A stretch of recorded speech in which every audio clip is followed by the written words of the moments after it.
Hello, welcome to the channel.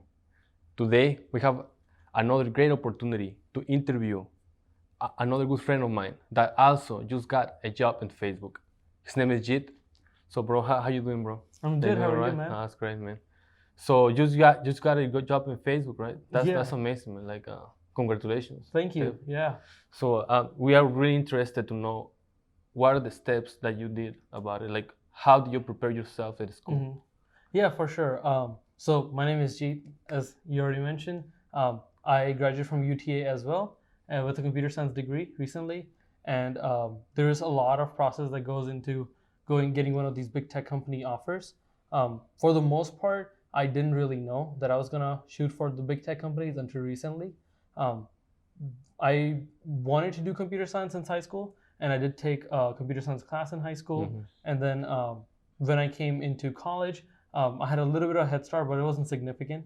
And then after 2 years, I really got into computer science, and then that's when I started thinking about, okay, where do I want to apply, and what are the job opportunities. And that's when I first got State Farm as an internship, and I got that the semester before my senior year.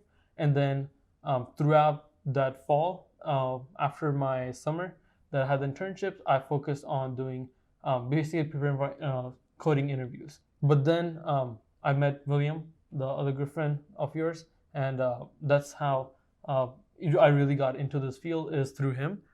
Basically, from there on, I focused on doing a lot of lead code with him and doing interview questions. But the main one is doing fundamentals and learning fundamentals. So that's a lot of learning, like all the data structures, like hash maps, sets. So you spent more time learning the fundamentals than actually solving the questions in LeetCode. Initially, yeah. So at first, you have to learn the fundamentals before you start solving LeetCode problems, because if you don't know them and you try to solve a problem, it usually requires one of these, and so that's like a waste of time. What is the main important thing that you think help you to get a job in Facebook? The main thing is learning fundamentals, and practicing a lot. What about your resume? Did it help you? Yeah, so resumes usually help getting that interview in the first step, right? So the way you want to think about it, that resume will get you into the door of getting the interview, and then it's just your coding skills and your technical skills, and then the way you talk, your behavioral skills, that then get you the offer. Resumes still help in some companies once you're even in the final round, when you're about to get the offer. But for some companies, they don't really look at that anymore. They just look at your how you did on the interview. So for my resume, I put all the relevant information. So I have done a lot of jobs. I've done coaching jobs. I've done tutoring. I've done mentoring. I've worked at Fry's Electronics. I've worked as a technician. What about personal projects? But all of this I didn't put. I put in the one thing I've done, the internship, and then I have 6 or 7 personal projects on there, and those are important because that is the main way they can see that you're interested in this type of stuff, is through personal projects and internships, right? Because everybody goes to school, but not everybody that goes to school wants to be at the big tech companies or can be at the big tech companies.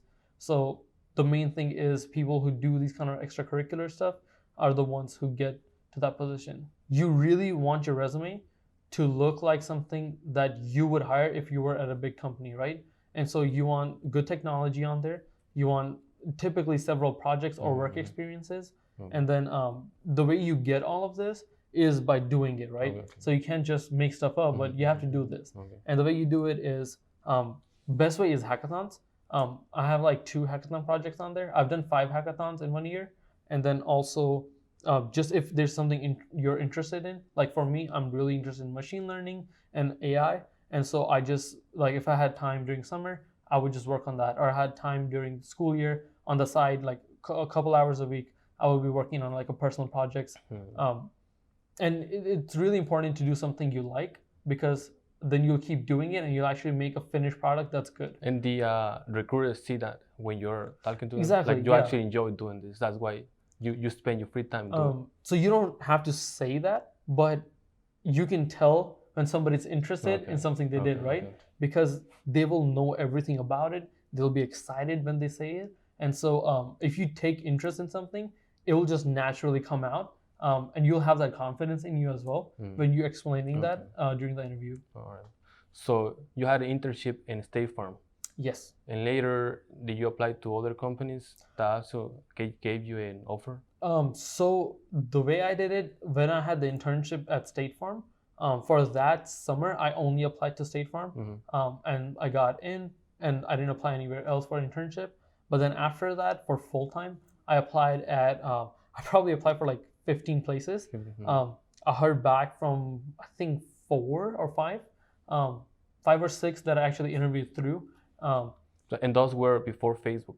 And these were all, Facebook was the last The last company. one. Yeah. So those previous experiences and interviews help you as well to, Yes, to see like what you were expecting from Facebook or Yeah. something like So when it actually comes to doing the technical interviews, one important thing is doing mock interviews with like a friend or something, and doing a lot of that. That is the best way to practice. And then the second one is just applying for companies that are smaller, but that do technical rounds, so you get to practice in. And maybe if you do pass it and you get a really good offer, and you don't get an offer from a big company, at least you have something to go down to. So how do you approach Facebook?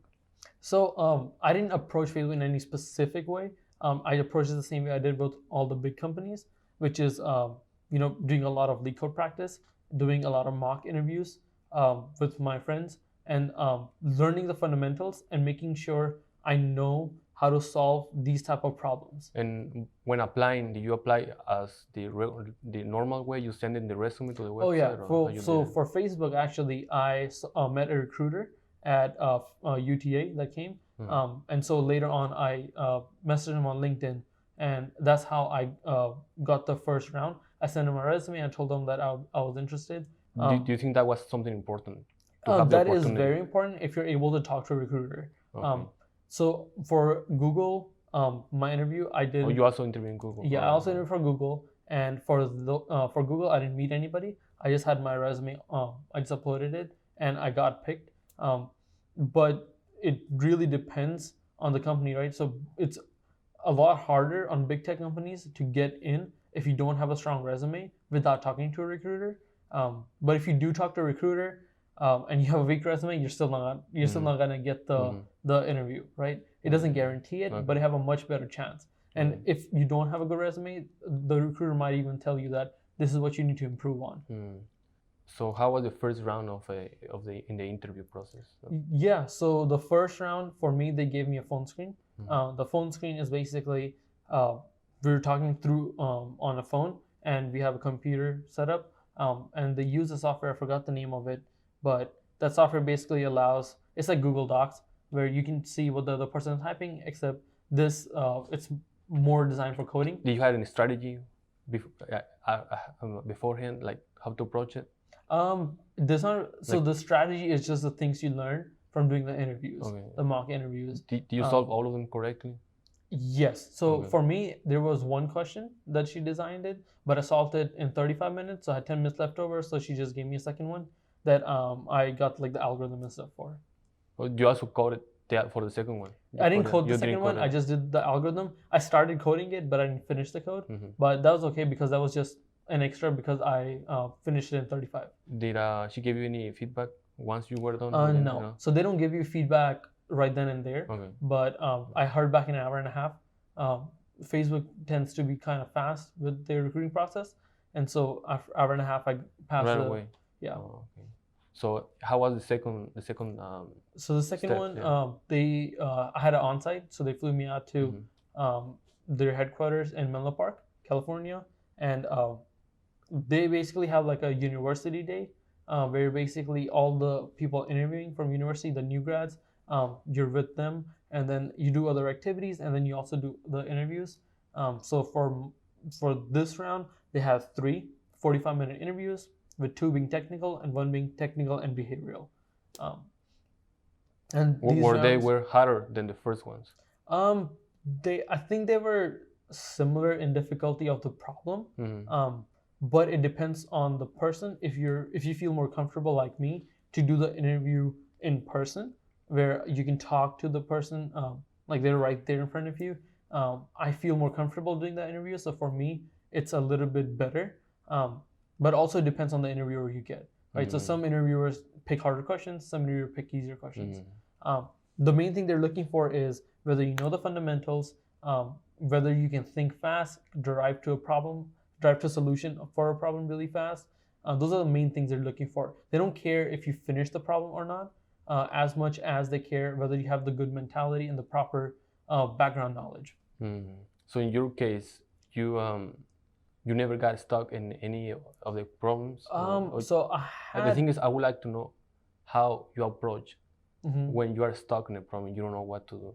Like, what is the best way to do it? Yeah. So the way I solve my coding problems, so basically there's templates, right? So this can apply in real life coding too.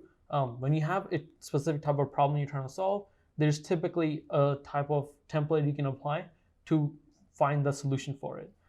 And the main thing of doing all the practice is figuring out these templates that you can put the problems into, and then knowing the template you want to go for.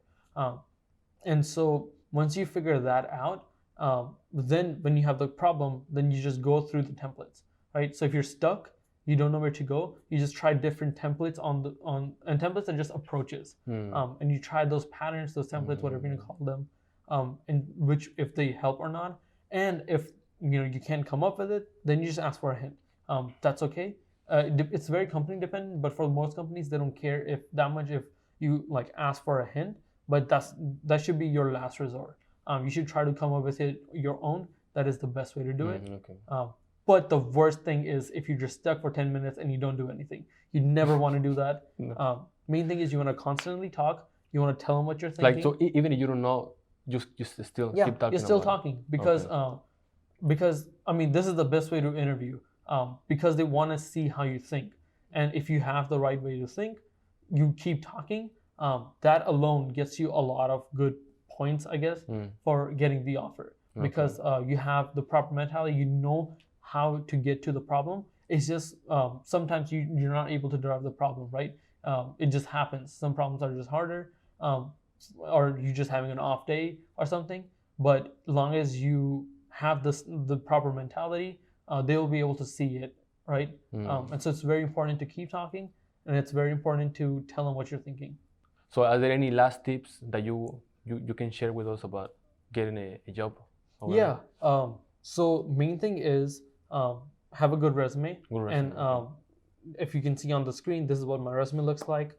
I have a lot of projects, but the main thing is I have a lot of keywords, right? Oh, the okay, words keyword. that the recruiters will look for, and this will really help getting those first interviews. And then once you have those interviews, it's important to not stress out too much, because a relaxed mind thinks the best. It's very hard not to, because even I got nervous on most of my interviews. But if you do a lot of practice, what will happen is you're nervous in the beginning, but then after 2 minutes into the problem, you will feel relaxed.